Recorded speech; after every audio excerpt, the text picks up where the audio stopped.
All right, so how's this? that's right. We're testing the sound. Can I hear you? I don't know. Can you hear me? Let's find out. How's it going? Are we recording? Yes. That's a good intro. Actually, we flipped sides because I was on the other side. Yeah, that's right. Well, it just works like that. Good to see you again, brother. Yeah, good to see you too, T. That's right. People really enjoyed your last load of information for them. They really dug it. Our last load. Yeah. Our last load of info. Yeah. Okay. So here we are again. It's we're gonna call this one Food for Thought Friday again until we change it. Whatever. But this week's topic is about hydration. Water. Super important. Yes, super important. This water. In the course of my recovery, I did some research on hydration myself because the opiate prescriptions, Lortabs and Roxys and Oxys and all that stuff, one of the worst drawback side effects to it is dehydration. I mean, literally, you feel like a desert inside. It's terrible, and your mouth is dry, your eyes are dry, everything's dry and crusty and crackly and dry and gnarly. And so I knew that I had to hydrate the crap out of myself, and I started studying why and what the pros were to that, and understanding that neurology, for our neurons to communicate most effectively, we need to be super hydrated. So in order for us to think properly, we need to be super hydrated. And it's interesting that Bugsy chose the desert to establish Las Vegas as the gaming capital of the planet. In the desert, where it's really dry, where we're already like below dehydration levels at the norm, come into our hotel, drink a bunch of alcohol so we dehydrate you more, and you just don't even know where you're at. We're gonna hide the doors. Yeah, and you just get dumber and dumber and dumber.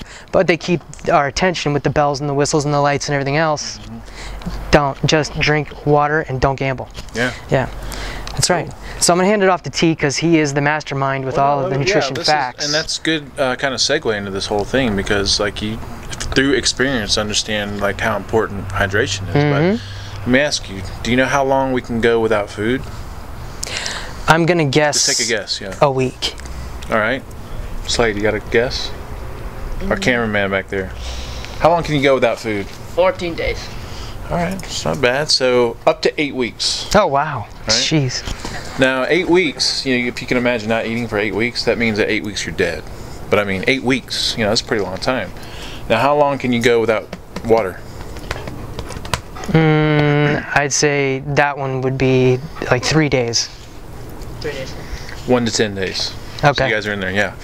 So water is super important. I would consider it a macronutrient. You know, like we talk about proteins and fats and carbohydrates. I would consider water like an extremely important macronutrient because we're composed of 60% water, approximately. And it has a lot of really interesting functions inside the body. Roles of water that a lot of people don't know about. Like obviously there's some things like cushioning joints and organs, regulating body temperature. It moistens the air that we breathe, so super important. You talked about cell-to-cell communication. So when I do my how to assess food talks, I talk about the important needs of cells. They need clear communication, and water helps to facilitate that. So and then, you know, if you're kind of following us and you're learning about this real food methodology, when you eat real food, even the things that we recommend like healthy proteins and healthy fats, it's extremely detoxifying to the body, and hydration helps to deliver nutrients throughout the body, and it also helps to flush toxins and remove waste. So super important on this real food journey if you continue with us on this. And then one of the most important pieces of it is it actually empowers the body's natural healing processes. So sometimes when I work with clients, I start with just hydration and getting them hydrated and in the routine of hydrating properly. And it just makes like a world of difference. Give an example, like if I get up in the morning, what should I pound in water? You shouldn't pound in water. You kind of want to sip on it throughout the day. But you know, the average normal kind of holistic guidelines for water consumption are going to be your body weight. Like how much do you weigh right now? Like 150, 160. Okay, so let's say 160 divided by 2, that's 80, right? Yeah. So 80 ounces of water per day would be your hydration guidelines. Got you. Yeah. Wow. And so up to 100 ounces. So if you're out there watching and you're over 200 pounds, then you want to kind of limit it to about 100 ounces. And what's really interesting is if you get in the habit of go ahead. So I should really be drinking about 4 big gulps of water a day. Yeah. Yeah. Yep. Okay. And spaced out. You know, you kind of want to sip on them and lost the train of thought there. Oh, once you get into the habit of hydrating, Yeah. you don't have to be as neurotic down the road. I think it's really important to stick to that guideline. But once you've been, drinking water, and that's the only fluid that you ingest, and you've kind of dropped all the Cokes and diet sodas, and you don't drink predominantly tea and coffee and all this other stuff. Then you're staying on the regular track of hydration. Yeah, then You're you can kind of be maintaining- more intuitive with it. You don't have to Right. be as neurotic about the amounts and stuff. So, but Gotcha. just really important. I mean, just a really, hydration, all those different roles in the body. We should consume probably at least this much water when we eat a meal. Well, okay, that's a good point. So when I cover digestion, actually fluid around meals, you don't have to be neurotic about it, but it's think about diluting all that hydrochloric acid. So you're trying to have some strong digestive activity. It's probably not the best idea to drink a lot of water around meals. Okay. And if you do drink fluids, I definitely would not have iced fluids, because if you could think about like a stew Interesting. boiling on the stove, Yeah. and you threw a bucket of ice into that stew, how much time would it take to overcome that ice? Gotcha. Same thing internally. We want really strong digestion, and so water kind of dilutes that process, but you definitely don't want to drink iced water around meals. So if you go to Europe, other countries besides America, usually if they drink anything, it's lukewarm, room temperature water. So Got you. Oh, well, that makes a Yeah. lot of sense. Yeah. So about maybe an hour after I eat, I can Yeah. do some hydration. yeah, and maybe what I do is I mark out about 2 liters of water a Okay. day, and then I just make sure that I'm sipping on it throughout the day. Okay. Yeah. And as far as types of water go, so like if I go to Whole Foods or whatever, and I see umpteen different choices of water, Yeah. I'm always opting for this real water, this new real water that's out. Yeah. Why? Because it's alkaline based, whatever, and Yeah. I know that you have your views on those things. So what's the best water? What do you suggest on water? Well, there's a million different filtration methods out there, and I think the most reasonable and practical, and something that you can read on a lot of labels, is going to be reverse osmosis with carbon filtration, right? And the alkalinity part of it, and you may have some other insights too in your research, but the alkalinity part of it, I don't see as being, to me, it doesn't stand out as something super important, because internally, like our digestive tract, like the stomach is super low pH, high acidity. Small intestine is usually neutral. Large intestine is kind of more alkaline. And so we have different pHs throughout the body. And I think consuming something with a certain pH with the intent of changing pH throughout the body is almost moot. But alkalinized water that is alkalinized because it has minerals in it, that's actually a really good thing. If you had to purchase water at the store, what would you buy? I would look for reverse osmosis carbon filtration. Drop a with nothing brand, else added- drop something added someone to would it. recognize. Um, What do you get? I don't buy water in the store. If you so had I don't know. Like Okay, you I don't don't know. buy water in the store. So, Gotcha. but I would look for that, because you can see, But what an awesome habit. yeah. I mean, he brings his own water everywhere he goes. Everywhere, yeah. In glass, not plastic. Yeah. Right? But here's something to keep in mind: tap water is crap water. That is the deal right there. Sure. So and I'm do sure not- most everybody would agree with that. Yeah, but I mean, a lot of people don't. I don't know. Maybe not a lot, but municipal water is just loaded. I mean, Oh loaded yeah, with it's stuff. it's disgusting. Always tested above levels for pathogens and different. Not to mention the toxic fluoride substances and fluoride jammed and all this all up other in there, stuff. So, store water. What do you get? What do you think? What do you? Well, like I said, I do the real water. I'll do the smart water because it's, I don't know, apparently electrolyte charged to help with the neurocommunications. Yeah. Voss, because it's in a glass bottle. Yeah. So I just kind of go like that. Yeah. Look, if you read labels, reverse osmosis, carbon filtration, there's probably other, maybe more extreme filtration methods. But here's another thing to consider too. Like what? So you talked about electrolyte water. Yeah. And that's super important because we talk about cell-to-cell communication.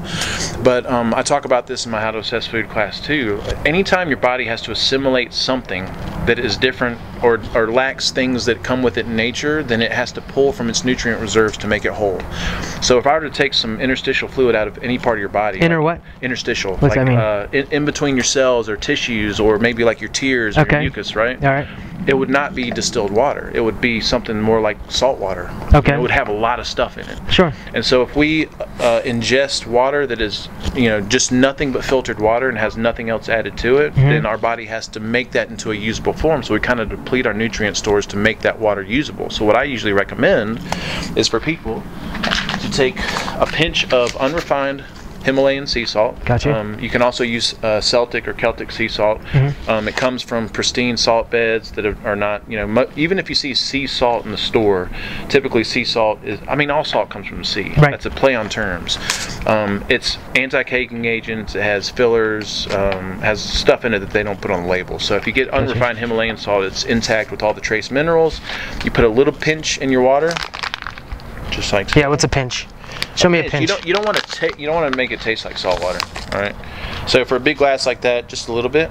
Right. Gotcha. And it's not about amount. It's about quality. It's about making this an electrolyte water, something the body can use. All right. So the salt actually works as a catalyst for cell-to-cell communication. That's right. Okay. And then it has trace minerals in it that the body can use. All right. Gotcha. And then I'm also a big fan with my clients of this product called Concentrace. We'll put a link at the bottom of this video and the best place to purchase it through Amazon. Yeah.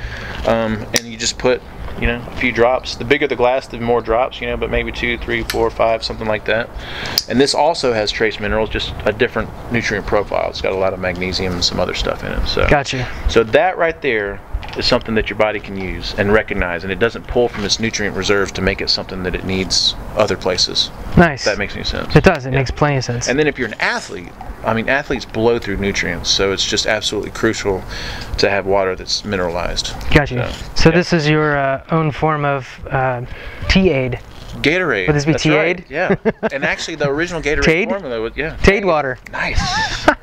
Look for Tade coming to stores near you soon. So yeah, Gatorade it started out as a really salty beverage with very minimal sugar, right? And it morphed into high fructose corn syrup. Of course it did. Stuff. Sweet. Yeah, awesome. Good deal.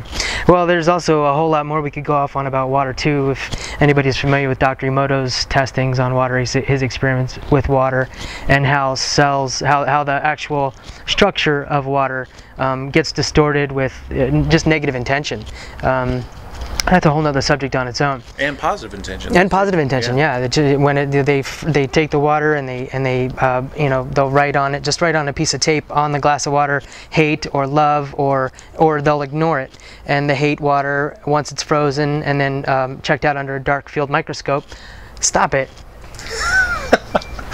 then you'll see that that's good stuff, man. Yeah. It's really good.